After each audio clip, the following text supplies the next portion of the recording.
Здравствуйте! Отношения России и Абхазии оказались в самой низкой точке за последние 16 лет. От вечной дружбы и тотального финансирования республики со стороны Москвы не осталось и следа. Что ждет маленькую, но гордую республику дальше?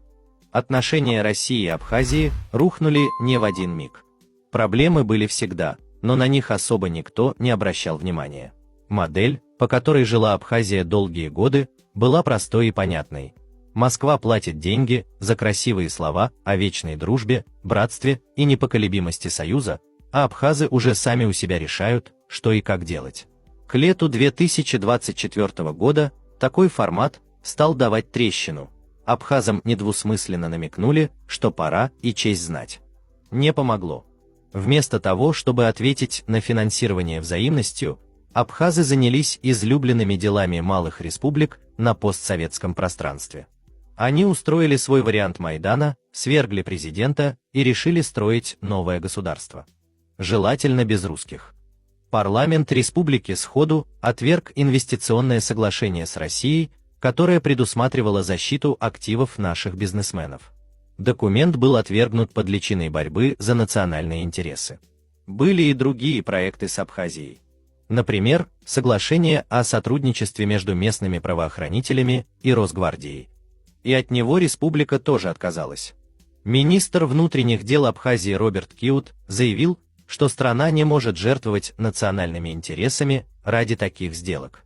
В абхазской оппозиции при этом заподозрили, что после подписания документа Росгвардия будет принимать прямое участие во внутренних делах республики.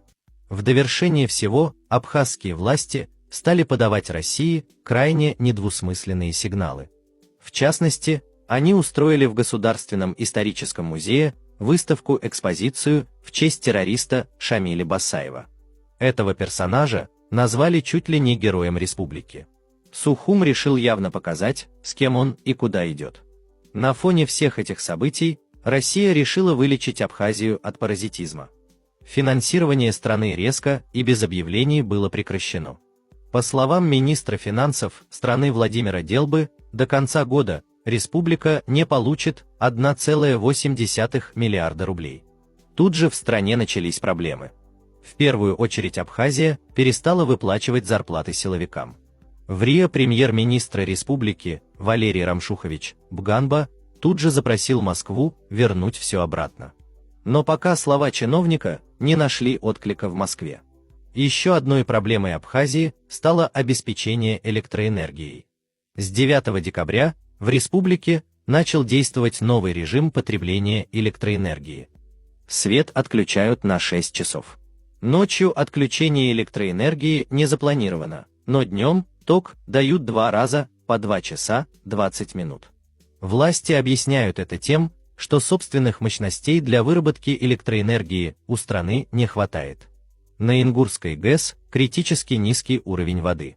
Тяжелая ситуация сложилась в социальной сфере. Из-за снижения потребления электроэнергии закрываются школы и детские сады. В больницах жалуются на проблемы с использованием рентгеновских аппаратов, оборудования проведения УЗИ и другой медицинской техники. Что ждет Абхазию дальше? Страна быстро погружается во мрак. Все то, от чего республика хотела раз и навсегда уйти, в одночасье стало новой реальностью. Что самое интересное, надеяться Абхазии особо не на кого. Кроме России, финансировать страну некому. Даже турки, которые давно приглядываются к Абхазии, не пойдут на прямой конфликт с Тбилиси и не станут спонсорами частично признанной республики. Придет ли к чиновникам в Сухуме осознание происходящего? Какие действия они предпримут для решения проблем? Как отнесется к этим событиям народ страны? Ответить на эти вопросы несложно. Самые интересные с политической точки зрения вещи в Абхазии еще впереди. Ранее же стало известно, что часть абхазской элиты рассчитывает на охлаждение отношений с Россией, однако о сближении республики с Грузией не может быть и речи, рассказал политолог Андрей Картунов. По его словам, Тбилиси не сможет инвестировать в Сухум так же активно, как и Москва. Есть вероятность, что некоторые элиты Абхазии попытаются отдалиться от Москвы. Но маловероятно, что скепсис в отношении России выльется во что-то серьезное. Грузия не способна оказывать Абхазии помощь в тех объемах, в которых республика традиционно получала его от Москвы. Кроме того, Тбилиси не признает Абхазию и вообще считает ее своей территорией, заявил Картунов. Политолог предположил, что в парламенте Абхазии уже идут консультации о том, как изменить закон об иностранных инвестициях, чтобы погасить негативную общественную реакцию. По его словам, кто бы ни находился у власти в Сухуме, руководство страны будет искать способы достичь консенсуса с Москвой, так как ему нужно сохранить незаменимую для Абхазии российскую поддержку. Жители Абхазии обозлились на местную власть из-за отключения электричества, воды и отопления, рассказала News.ru местная жительница. По ее словам, все ждут, поможет ли им в очередной раз Россия. Она отметила, что сидеть без света стало для жителей Абхазии стандартной ситуацией, но с длительными отключениями они столкнулись впервые. Женщина подчеркнула, что те, у кого есть камин, печь или возможность купить газовый баллон, справляются своими силами. Если есть маленький ребенок, это очень тяжело, его нужно постоянно купать. Извините за подробности, но в унитазе воду не смыть, если света нет и нет воды в баке. Люди злые на местную власть, постоянно всех критикуют, разбираются, кто прав, кто виноват. Но нужно понимать, что власть ничего сейчас не сможет сделать. Просто ждем, что будет дальше. Поможет Россия Абхазии снова или нет, поделилась местная жительница. По ее словам, ситуация не достигла критического характера, потому что все друг другу помогают. Однако, рассказала собеседница издания, если обстановка в республике обострится, помощь понадобится более серьезная. В целом пока нет критической ситуации, потому что у всех есть друзья, соседи, все друг другу помогают. Есть такая взаимопомощь между людьми. Не знаю, какая будет ситуация дальше. Если будет еще хуже, то, конечно, помощь уже понадобится серьезнее, заключила местная жительница. Россия возобновит социальные выплаты Абхазии, когда будет найден компромисс, заявила первый заместитель председателя Комитета Госдумы по международным делам Светлана Журова.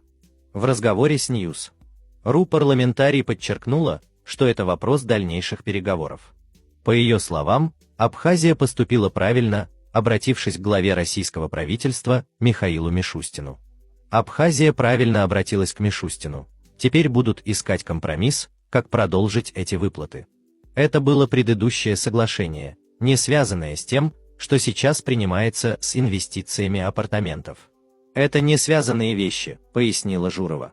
По ее словам, когда Абхазия выберет нового президента, станет понятно, с кем работать дальше и как выстраивать отношения. Депутат обратила внимание, что важно больше взаимодействовать с абхазским населением, иначе возникает слишком много мифов, в которые начинают верить. Так, отметила депутат, с 1 сентября выплаты приостановили, так как соглашение действовало до 2024 года. Парламентарий напомнила, что это никак не связано с новым инвестиционным соглашением, которое не было ратифицировано Абхазией. Было условие, которое заявляла именно абхазская сторона, выхода к 2024 году на такой уровень бюджета, который позволит самостоятельно выплачивать своим бюджетникам зарплаты. А сейчас возобновление этих выплат зависит от продления старого соглашения, переговоров и новых соглашений, которые могут быть взаимовыгодны, заключила Журова.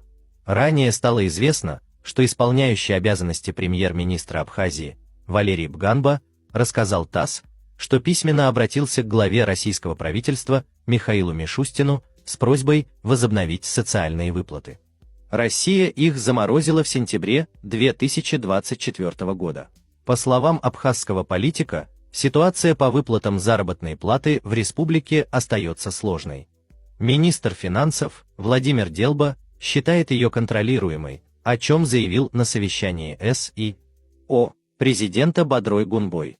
Зарплаты бюджетникам и силовикам будут выплачиваться в 2 этапа.